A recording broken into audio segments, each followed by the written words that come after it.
흡수 방막의 파장에 따른 광학상수의 구조는 측정 전에 알 수 없을 수도 있기 때문에 흡수 방막은 투명 방막보다 분석하기 더 어렵습니다.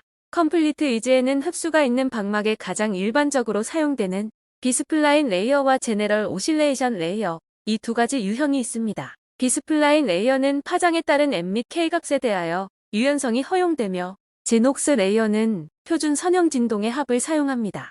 이 예시에는 비스플라인이 사용되며 제녹스는 4-4 섹션에서 사용됩니다. 비스플라인 레이어는 측정된 스펙트럼 범위의 일부는 투명하고 일부는 흡수하는 물질에 적합합니다. UV 비저블 NIR 영역 예시 물질은 다음과 같습니다. TiO2 on SI 예시 데이터 파일을 여십시오.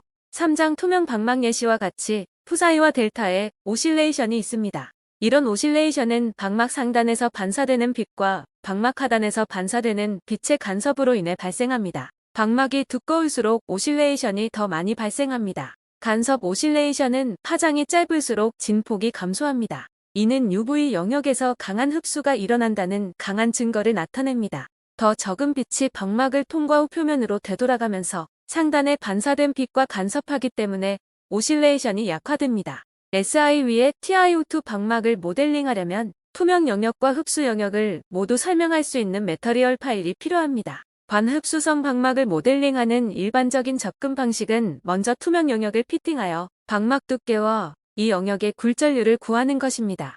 이런 방법은 3장에서 설명한 개념을 기반으로 두께와 굴절률을 구할 수 있습니다. 시작하려면 데이터의 투명한 영역을 확인하고 선택해야 합니다. 오실레이션이 감소하기 시작하는 위치에 마우스를 올려놓으면 컴플리트 이즈가 마우스 위치의 좌표를 표시합니다. 그림에서 볼 수 있듯이 TiO2 on SI 데이터는 약 330나노미터에서 오실레이션이 감소하기 시작합니다. 투명 범위만 피팅하기 위해 이 값보다 긴 파장을 선택해야 합니다. 데이터 패널에서 Set Ranges를 클릭하면 파장의 최대값과 최소값을 지정할 수 있는 다이얼로그 상자가 열립니다. 참고로 반흡수 방막의 투명 범위를 선택하기 위한 파장의 최대값과 최소값은 정확할 필요는 없습니다. 투명 영역만 선택하기 위해 파장 최소값 400을 입력하고 OK를 클릭하면 다이얼로그 상자가 닫힙니다. 그래프는 선택한 범위만 표시되도록 업데이트됩니다. 다른 방법으로는 그래프 내에서 마우스를 클릭하고 드래그하여 투명 영역을 선택할 수도 있습니다. 데이터셋 레인지즈에서 전체 범위로 재설정하십시오. 다른 방법으로는 그래프에서 마우스 오른쪽 버튼을 클릭하고 줌을을 선택하거나 그래프의 오른쪽 상단 영역에 있는 줌을 버튼을 클릭하거나 그래프 아무 곳이나 2번 클릭하면 전체 측정 범위로 다시 설정됩니다. 이제 투명 영역을 선택하려면 오실레이션이 감소하기 시작하는 파장 근처에 마우스를 놓으십시오. 위치가 정확할 필요는 없지만 가능한 투명하다고 판단되는 부분에 그 이상을 선택하십시오. 그래프 위로 마우스를 드래그하십시오. 드래그하면 선택한 영역이 회색으로 강조 표시됩니다. 원하는 범위에 도달하면 마우스 버튼을 놓으십시오. 선택한 데이터 범위만 표시하도록 그래프가 업데이트됩니다. 투명 영역만 선택한 상태는 3장에서 배운 절차대로 분석할 수 있습니다. S-With 트랜스페런트 필름 모델을 열어 핏을 클릭하십시오. 결과는 그림과 같습니다. 피팅 결과 모델 제너레이트 데이터와 실험 데이터는 어느 정도 일치하며 광학상수는 TiO2의 예상값과 비슷한 굴절률을 보입니다. 굴절률은 UV 방향으로만 증가하여 물리적으로 타당합니다. MSE 값은 18이며 곡선 사이의 시각적 일치는 개선의 여지가 있는 것 같습니다. 3장에서 배운 것처럼 트라이 얼터네이트 모델스 명령을 사용하여 일반적인 복잡성 테스트를 할 수 있습니다. 모델 패널에서 아더 옵션즈를 확장하고 트라이 얼터네이트 모델스를 클릭하십시오. 결과는 그림과 같습니다. 컴플리트 이즈는 MSE 값을 8로 줄이기 위해 모델의 표면 거칠기를 포함할 것을 제한합니다. 이 제한을 수락하고 모델의 변경 사항을 적용하려면 어플라이 초점 모델을 클릭하십시오.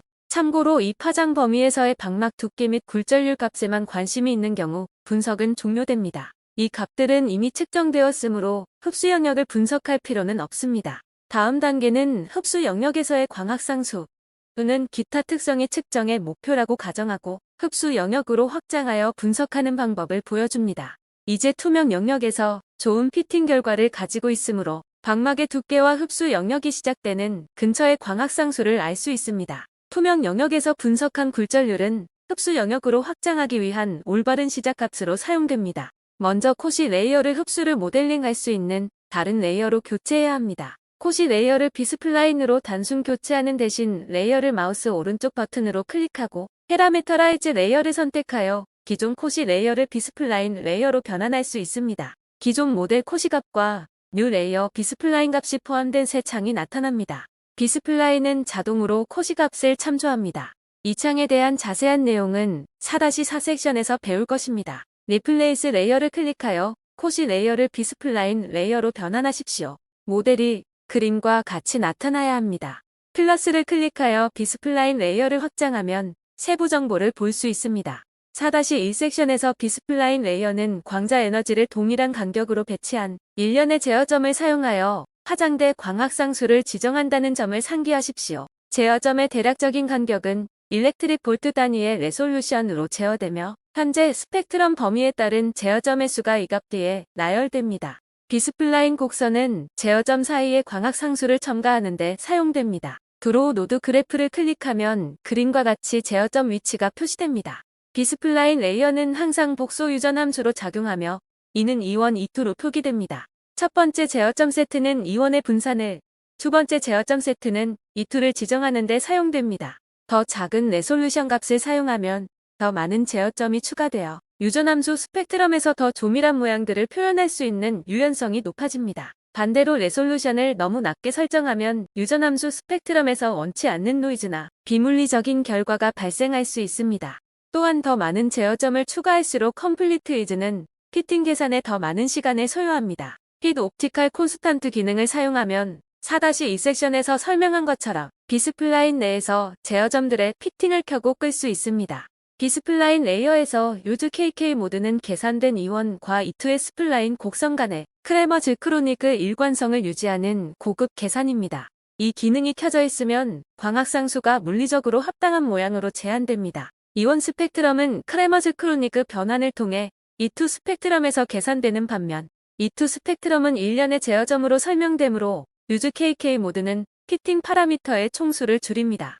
현재 투명 범위로 설정된 비스플라인 레이어를 확장하기 위해 웨이브랭스 레인지 익스펜션 핏 명령을 사용합니다.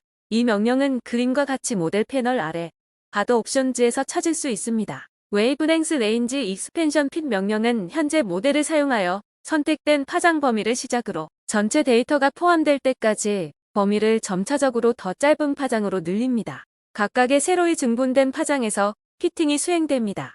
기본 증분값은 0.5 일렉트릭 볼트로 이는 광범위한 흡수 형태에 적합하지만 좁은 흡수 형태가 있는 물질의 경우 더 작은 증분이 필요할 수 있습니다. 피팅 과정이 한 번에 하나의 비스플라인 제어점을 추가하도록 비스플라인 노드 레솔루션과 일치하는 증분값을 설정할 수 있습니다. 이 예시의 경우 기본 증분으로 0.5 일렉트릭 볼트가 좋습니다. 웨이브랭스 레인지 익스펜션 핏을 클릭하면 파장 범위를 선택하라는 메시지가 표시됩니다. 기본값은 데이터의 최소 값과 최대 값이며 이 예시에서 원하는 값입니다. 시작하려면 OK를 클릭하십시오. 컴플리트 이즈는 0.5 일렉트릭 볼트 증분으로 데이터를 추가하고 새로 확장된 범위를 피팅하며 익스펜션 웨이브랭스 레인지에서 지정된 모든 범위가 포함될 때까지 피팅을 지속합니다. 웨이브랭스 레인지 익스펜션 피팅 결과는 그림과 같습니다. 항상 그렇듯이 결과를 평가해야 합니다.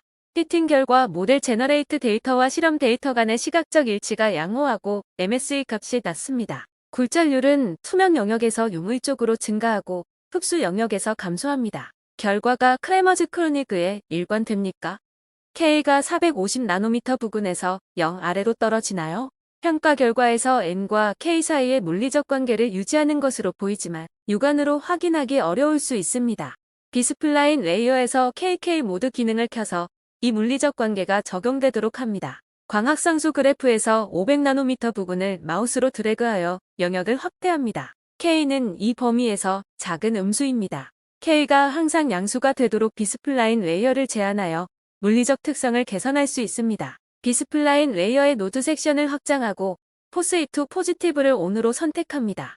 이 변경에도 불구하고 투명 영역에서 0 주변의 K에 약간의 변동이 있을 수 있습니다. 이런 변동은 실제가 아니므로 무시할 수 있습니다. 또는 투명한 영역을 가정하여 물리적 특성을 더욱 개선할 수 있습니다. 이 기능은 노드 섹션에 있으며 밴드갭으로 투명 영역의 최소와 최대 파장을 설정하여 투명 영역을 정의할 수 있습니다. 이 예시에서 어슘 트랜스페런트 리전을 ON으로, 어슘 밴드 갭을 5% 설정하고 투명 영역을 400나노미터에서 1000나노미터로 설정합니다. TiO2on Si 예시 데이터의 최종 모델과 결과는 다음과 같습니다. 피팅 결과 비스플라인의 제약 조건이 없는 결과와 두께 및 표면 거칠기가 거의 동일합니다. 광학상수는 물리적으로 더 의미가 있습니다. MSA 값이 약간 높지만 여전히 실험 데이터와 시각적으로 잘 일치합니다. 더 높은 MSA 값은 모델의 개선된 물리적 특성에 의해 허용됩니다. 컴플리트 이지에는 이 모든 단계를 자동으로 실행하는 기능이 있습니다. 콧이 레이어로 투명 영역을 분석한 후 레이어를 마우스 오른쪽 버튼을 클릭하고 컨버트 투 트랜스페런트 비스플라인을 선택하십시오. 원하는 레졸루션을 입력하십시오. 예스를 클릭하여 웨이브랭스 레인지 익스펜션 핏을 실행하십시오. 최소 최대 파장을 확인 후 OK를 클릭하면 전체 측정 범위로 확장됩니다. 결과는 이전 분석과 매우 유사하며 KK 모드 온, 포스이트 포지티브 온 및 어슘 트랜스페런트 리전 온이 설정되어 있습니다. 이 예시의 결과는 다음 섹션에서 사용될 것입니다. 컴플리트 이즈를 종료하기 전에 이 결과를 스냅샷으로 저장하십시오.